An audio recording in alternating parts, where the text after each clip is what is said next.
Yo, what's going on guys, it's Cynical and welcome back to another video. Today for you guys, I wanted to get onto the subject of Cloud and Sephiroth for Kingdom Hearts 4, because as we know, unfortunately, Kingdom Hearts 3 didn't give us that what we thought to be inevitable Sephiroth fight. Kinda thought it would be a staple thing for the numbered Kingdom Hearts games that a Sephiroth fight were to be expected.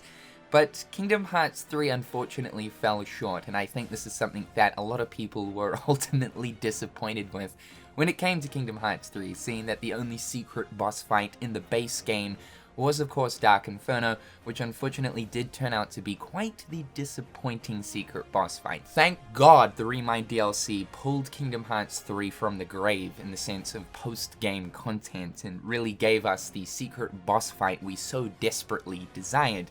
One that I think is probably the absolute best secret boss fight a Kingdom Hearts game has seen so far. Still though, that doesn't change the fact that it would have been cool to get that Kingdom Hearts 3 version of a Sephiroth fight. And so here's hoping for Kingdom Hearts 4, we finally do get to see the conclusion of what ended up happening to both Cloud and Sephiroth at the end of Kingdom Hearts 2, and face off against Sephy one more time. Cloud and Sephy's story in Kingdom Hearts 2 was certainly more involved. It almost acted as a side story that was intertwined into the main events of Kingdom Hearts. Of course, unless you actually go ahead and defeat Sephiroth, which is a totally optional thing, you won't actually get to see the conclusion of Cloud's story in KH2, but it's certainly an interesting one and leaves room for a lot of questions to be answered. Sephiroth asks Sora to go find Cloud and tell him where he is. Cloud and Sephiroth then face off for one last major fight.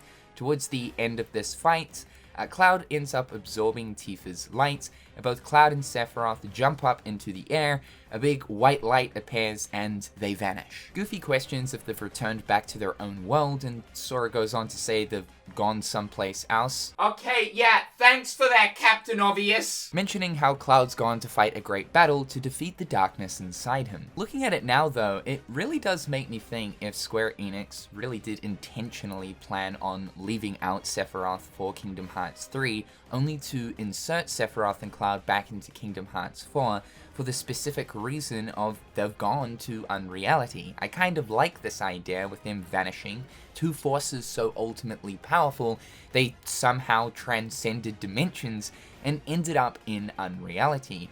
Also, who's to say that Cloud and Sephiroth's own world, being the world of Final Fantasy VII, might potentially be located in Unreality. Nomura's already mentioned in a previous interview that the Final Fantasy characters that appear in Kingdom Hearts don't necessarily pertain to their characters from their respective games. So that meaning that these Final Fantasy characters don't necessarily need to come from their very own Final Fantasy world. When we look at Leon and Yuffie and the whole Hollow Bastion, Radiant Garden, Restoration Committee, they are from Radiant Garden, originally. They grew up there in that world, as explained in Kingdom Hearts 1, but we don't really know the true origin of both Cloud and Sephiroth. It's very likely that they could come from an entirely different world, one that isn't a Kingdom Hearts original world, but rather could be their very own world.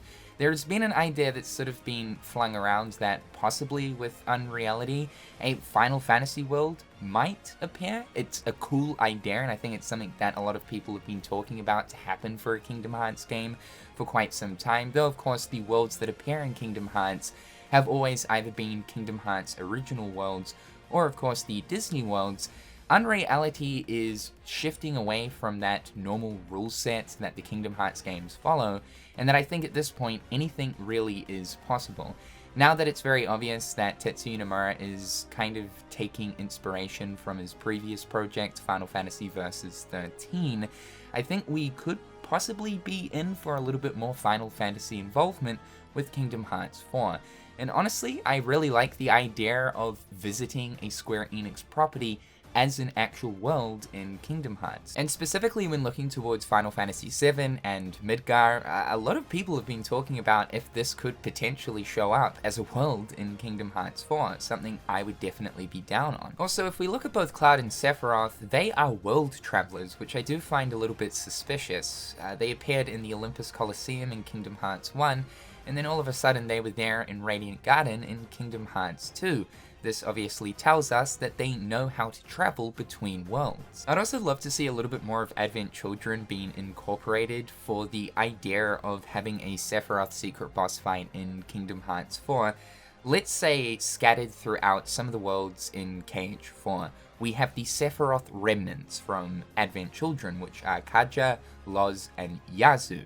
These could act as little mini secret boss fights, and once you defeat all three, you return to the world of Midgar. After you've of course completed the world, you then meet up with Cloud, and the revival and birth of Sephiroth happens. You then go forth and finally have that long-awaited third secret boss fight against Sephiroth. Hoping though this time, if it's going to be something in Kingdom Hearts 4, we actually get to fight Sephiroth with Cloud by our side. I think that would be absolutely sick. In similar fashion to that Sephiroth fight that happened at the end of Advent Children. But for this Kingdom Hearts iteration of it, of course Sora is helping out Cloud finally put the final end to Sephiroth once and for all, battling over the city of Midgar.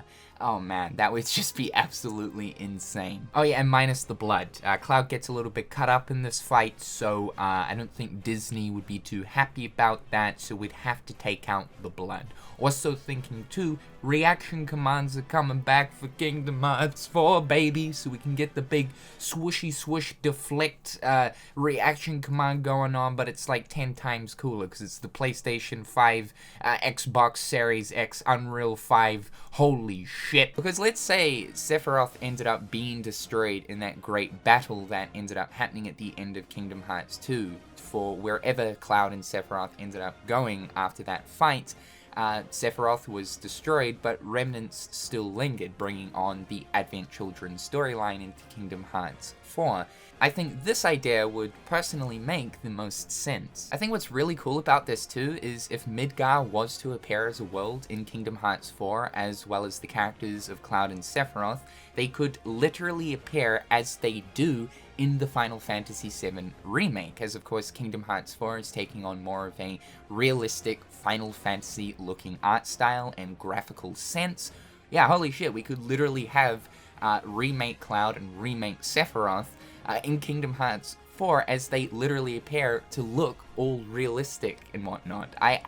This needs to happen. Nomura really could have been holding off from putting that Cloud and Sephiroth conclusion into Kingdom Hearts 3 to wait until we actually arrive in this Unreality, so that the story of Cloud and Sephiroth that could be integrated into Kingdom Hearts ultimately makes a little bit more sense. Nomura has already made that comment leading up to Kingdom Hearts 3 that Kingdom Hearts is now in a position where it can stand on its own 2 feet without the need of the inclusion of Final Fantasy being in a Kingdom Hearts game. But I mean, it's just like, you've left us on a cliffhanger with KH2. Yeah, sure, it could be left up to the imagination of the player, but I think there's more to Cloud and Sephiroth's story for Kingdom Hearts. And I'll be absolutely honest, it felt a little bit strange not having that Final Fantasy inclusion in the ways of character appearances in Kingdom Hearts 3. Although yes, I absolutely agree with Nomura's comment that Kingdom Hearts can now stand on its own 2 feet without the need of Final Fantasy characters.